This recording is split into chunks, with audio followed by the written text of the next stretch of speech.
Hello बच्चों, आज मैं आपको पंचतंत्र की एक और नई कहानी सुनाऊंगी जिसका नाम है भूतिया पेड़। किसी जंगल में सभी जानवर मिलजुल कर रहते थे। उसी जंगल में एक बहुत घना पेड़ भी था। सभी जानवर उस पेड़ से दूर ही रहते थे क्योंकि उन सब का मानना था कि उस पेड़ पर भूत रहता है। एक दिन जंगल में भालू आया और वह रहने के लिए जगह ढूंढने लगा। मैं इस जंगल में तो आ गया, मगर अपनी गुफा कहाँ बनाऊं? तभी भालू को वो भूतिया पेड़ दिखता है। यह जगह थोड़ी डरावनी लगती है, पर यहाँ शांति बहुत है। मुझे अपनी गुफा यही बनानी चाहिए। भालू उस पेड़ के नीचे पहुंचता ही है कि तभी वहाँ बंदर और हाथी आ जाते हैं और भालू को वहाँ अकेला देखकर बंदर बोलता है, अरे भालू भाई, तुम यहाँ अकेले क्या कर रहे हो? मैं यहाँ रहने के लिए गुफा बना रहा हूँ।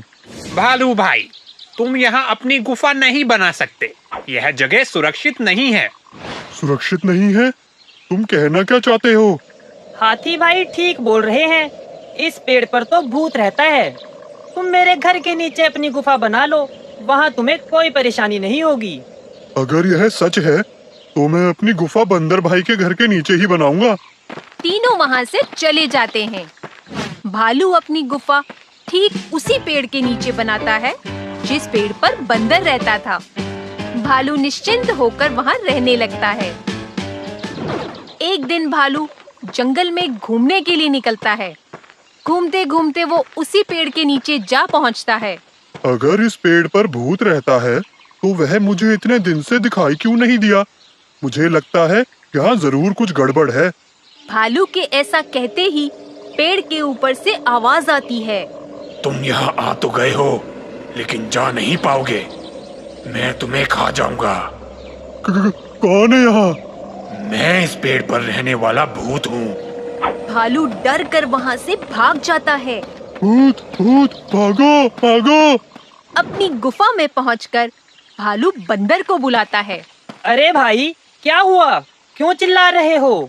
बंदर भाई, मैंने अभी भूत देखा, वही उस पेड़ के नीचे। क्या भूत? मैंने तुम्हें वहाँ अकेले जाने से मना किया था। तुम अभी इस जंगल में नए हो और वो भूत तो बहुत खतरनाक है।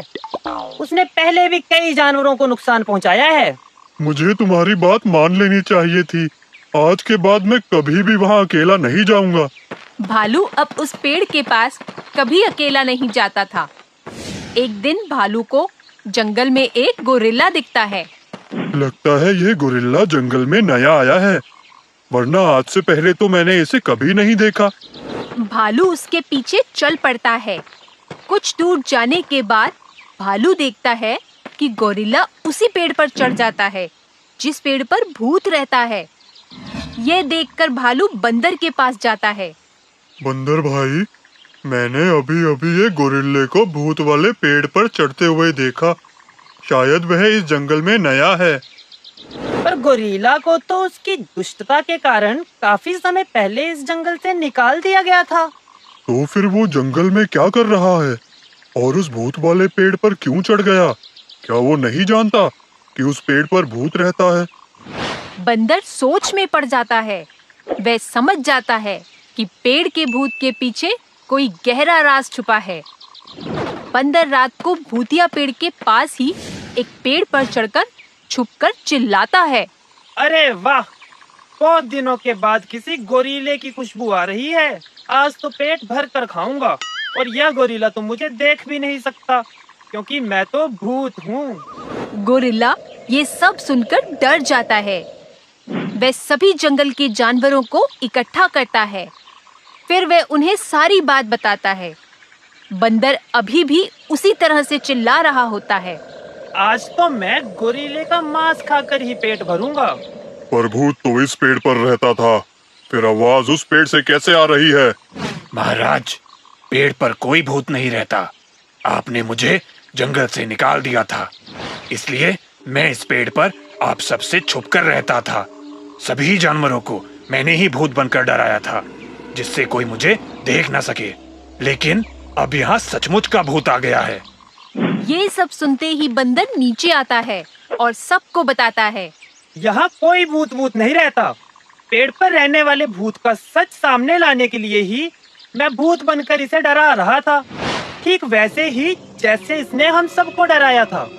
गोरिल्ले का झूठ पकड़ा जाता है और उसे जंगल से बाहर निकाल दिया जाता है। इस तरह सभी जानवरों को भूतिया पेड़ से छुटकारा मिल जाता है और वे सब खुशी से बिना डरे जंगल में रहने लगते हैं। तो बच्चों, इस कहानी से हमें ये शिक्षा मिलती है कि हमें डर का सामना बहादुरी से करना चाहिए